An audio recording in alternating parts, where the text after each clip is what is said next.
Day 12. Deuteronomy 12. Deuteronomy 12, 1-32. These are the statutes and judgments which you shall be careful to observe in the land which the Lord God of your fathers is giving you to possess, all the days that you live on the earth. You shall utterly destroy all the places where the nations which you shall dispossess served their gods, on the high mountains and on the hills and under every green tree. And you shall destroy their altars, break their sacred pillars and burn their wooden images with fire. You shall cut down the carved images of their gods and destroy their names from that place. You shall not worship the Lord your God with such things. You shall seek the place where the Lord your God chooses out of all your tribes to put his name for his dwelling place, and there you shall go. There you shall take your burnt offerings, your sacrifices, your tithes, the heave offerings of your hand, your vowed offerings, your freewill offerings, and the firstborn of your herds and flocks. And there you shall eat before the Lord your God, and you shall rejoice in all to which you have put your hand, you and your households, in which the Lord your God has blessed you. You shall not at all do as we are doing here today, every man doing whatever is right in his own eyes, for as yet you have not come to the rest and the inheritance which the Lord your God is giving you. But when you cross over the Jordan, and dwell in the land which the Lord your God is giving you to inherit, and he gives you rest from all your enemies round about, so that you dwell in safety, then there will be the place where the Lord your God chooses to make his name abide. There you shall bring all that I command you, your burnt offerings, your sacrifices, your tithes, the heave offerings of your hand, and all your choice offerings which you vow to the Lord. And you shall rejoice before the Lord your God, you and your sons and your daughters, your male and female servants, and the Levite who is within your gates, since he has no portion nor inheritance with you. Take heed to yourself that you do not offer your burnt offerings in every place that you see, but in the place which the Lord chooses, in one of your tribes, there you shall offer your burnt offerings. And there you shall do all that I command you. However, you may slaughter and eat meat within all your gates, whatever your heart desires, according to the blessing of the Lord your God which he has given you. The unclean and the clean may eat of it, of the gazelle and the deer alike. Only you shall not eat the blood, you shall pour it on the earth like water. You may not eat within your gates the tithe of your grain or your new wine or your oil, of the firstborn of your herd or your flock. Of any of your offerings which you vow, of your freewill offerings or of the heave offering of your hand. But you must eat them before the Lord your God in the place which the Lord your God chooses, you and your son and your daughter, your male servant and your female servant, and the Levite who is within your gates, and you shall rejoice before the Lord your God in all to which you put your hands. Take heed to yourself that you do not forsake the Levite as long as you live in your land. When the Lord your God enlarges your border as he has promised you and you say, "Let me eat meat," because you long to eat meat, you may eat as much meat as your heart desires. If the place where the Lord your God chooses to put his name is too far from you, then you may slaughter from your herd and from your flock which the Lord has given you, just as I have commanded you. And you may eat within your gates as much as your heart desires. Just as the gazelle and the deer are eaten, so you may eat them. The unclean and the clean alike may eat them. Only be sure that you do not eat the blood, for the blood is the life. You may not eat the life with the meat. You shall not eat it, you shall pour it on the earth like water. You shall not eat it, that it may go well with you and your children after you, when you do what is right in the sight of the Lord. Only the holy things which you have, and your vowed offerings, you shall take and go to the place which the Lord chooses. And you shall offer your burnt offerings, the meat and the blood, on the altar of the Lord your God. And the blood of your sacrifices shall be poured out on the altar of the Lord your God, and you shall eat the meat. Observe and obey all these words which I command you, that it may go well with you and your children after you forever when you do what is good and right in the sight of the Lord your God.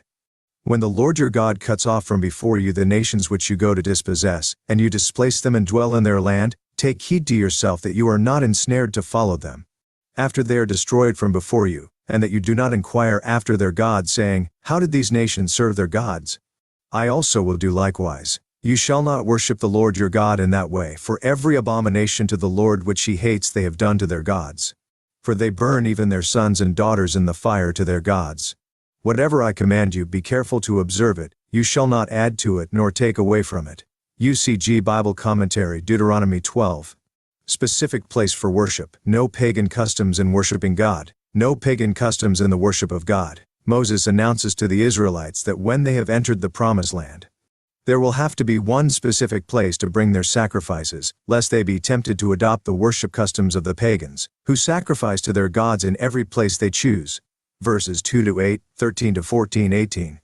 God is very concerned that Israel's worship practices not incorporate pagan elements in any way. He specifically warns them to take heed to yourself that you do not inquire after their gods, saying, "How did these nations serve their gods? I will also do likewise. You shall not worship the Lord your God in that way, for every abomination to the Lord which he hates they have done to their gods. Whatever I command you, be careful to observe it, you shall not add to it nor take away from it." Verses 30 to 32. Today the nominal Christian world celebrates religious holidays whose origin and customs are steeped in paganism, while refusing to keep God's weekly seventh-day Sabbath or his annual holy days. For example, Sunday, the first day of the week, was the day on which pagans worshipped the sun god since ancient times. Easter was a feast of the fertility goddess Astarte or Ashtoreth, also called Ishtar, Ostara or Eostre, which helps explain why the holiday bears that unusual name, and is celebrated with such fertility symbols as bunny rabbits and eggs. And Christmas was originally the holy day of Mithras, Attis, and other pagan gods. It is also remarkable that many such pagan saviors were supposedly born on December 25, killed on a Friday and resurrected on a Sunday during the Easter season, while the scriptures show that the true Christ was neither born in December nor killed on a Friday nor resurrected on a Sunday. Evergreen trees were employed as idols of Ashtoreth, such trees being referred to as Asherah in the Hebrew Bible. God forbade them from being placed near his altar, as if to honor him, as he did not want his worship system corrupted by them. Deuteronomy 16:21. Setting them up and decorating them as part of a religious observance is clearly condemned in Jeremiah 10:1-4, showing what God thinks of Christmas trees, which are in part derived from this ancient custom. Easter cakes, cakes to the Queen of Heaven, and sunrise services in honor of Tammuz are clearly condemned in the Bible. Compare Jeremiah 7:18, Jeremiah 44:17-27, Ezekiel 8:13-17. According to the Ryrie Study Bible, the Queen of Heaven is a reference to the Assyro-Babylonian goddess Ishtar, i.e. Easter. And in regard to Tammuz, the same source identifies him as a Babylonian deity, husband of Ishtar, who after his death supposedly became god of the underworld. Some have understood him as a vegetation deity, dying in the heat of the summer and rising in the spring. It is no secret that the early Roman Church absorbed pagan elements into its worship to accommodate new converts and make the new faith attractive to the pagan world, attaching Christian significance to these elements. Thus, many customs of traditional Christianity, following ancient Israel's bad example, clearly violate God's commands to avoid heathen practices in worshiping the true God. And not only have they added pagan elements to the worship of God, they have deleted godly elements that should be observed today. To learn more, request or download our free booklet Holidays or Holy Days, Does It Matter Which Days We Keep? In verse 31, Moses warned Israel to avoid one of the most hideous worship rites practiced by the Canaanites, that of infant sacrifice.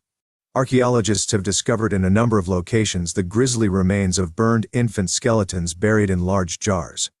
Sadly, however, Israel did descend to this despicable practice too. 2 Kings 21:1-9, 2 Chronicles 28:1-4,